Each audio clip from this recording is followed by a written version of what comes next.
ಕರ್ನಾಟಕ ರಾಜ್ಯ ರೈತ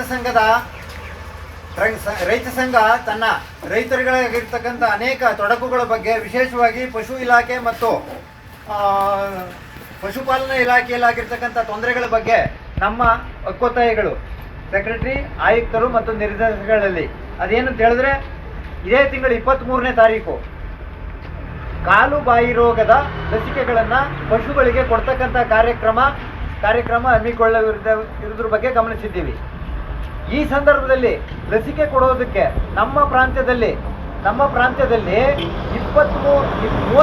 ಡಿಗ್ರಿಗೂ ಹೆಚ್ಚು ಪರ್ಸೆಂಟೇಜ್ ಟೆಂಪರೇಚರ್ ಇರುತ್ತೆ.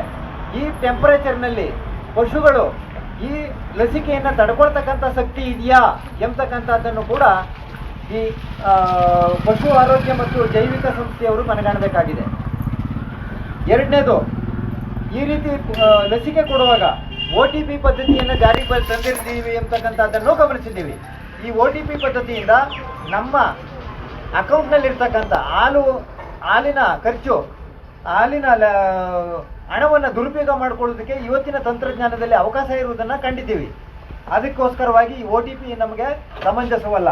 ಎರಡನೇದು, ನಮ್ಮ ಗ್ರಾಮಗಳಲ್ಲಿ ಟವರ್ ಮೊದಲನೇದಾಗಿ ಸಿಗಲ್ಲ, ಅನೇಕ ಗ್ರಾಮಗಳಲ್ಲಿ ಟವರ್ ಸಿಗಲ್ಲ, ಎರಡನೇ ಕೊರತೆ.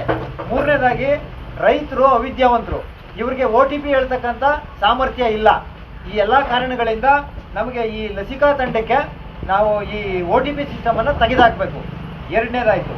ಮೂರನೇ ವಿಚಾರದಲ್ಲಿ, ಈ ಲಸಿಕೆ ಕಾರ್ಯಕ್ರಮಕ್ಕೆ ಸ್ಥಳೀಯ ವೈದ್ಯರನ್ನು ಉಪಯೋಗಿಸಿಕೊಳ್ಳೋದು ನಮ್ಮ ಸಹಾಯಕರಾಗಿ ಉಪಯೋಗಿಸ್ಕೊಳ್ಳಿ. ಸಂಪೂರ್ಣವಾಗಿ ಹೊಣೆಗಾರರನ್ನು ಮಾಡಿ ಅವ್ರನ್ನೇ ಉಪಯೋಗಿಸ್ಕೊಳ್ಳೋದ್ರಿಂದ ಅವರ ಅವೈಲಬಿಲಿಟಿ ಎಲ್ಲಿ ಆಸ್ಪತ್ರೆಗಳಲ್ಲಿ ಸಿಗಲ್ಲ.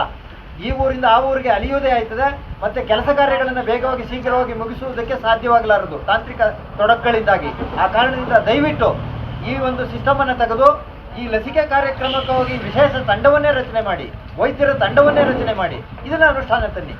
ಇದನ್ನು ಬಿಟ್ಟು ನಾವು ಈ ಎಲ್ಲ ಕಾರ್ಯಕ್ರಮಗಳು, ಈ 3 ಕಾರ್ಯಕ್ರಮಗಳನ್ನು ಅನುಷ್ಠಾನಗೊಳಿಸಲೇಬೇಕು ಅಂತ ನಮ್ಮ ಒತ್ತಾಯವನ್ನು ಈ ಮೂಲಕ ನಿಮ್ಮಲ್ಲಿ ಮನವಿ ಮಾಡ್ತಾ ಇದ್ದೇವೆ. ಇದನ್ನೇ ಒಂದು ನಮ್ಮ ಒತ್ತಾಯ ಪತ್ರ ಅಂತ ಮನಗಂಡು ನೀವು ಇದನ್ನು ಅನುಷ್ಠಾನಕ್ಕೆ ತರಬೇಕು ಅಂತ ನಾನು ನಿಮ್ಮಲ್ಲಿ ಮನವಿ ಮಾಡ್ಕೊಳ್ತಾ ಇದ್ದೀನಿ.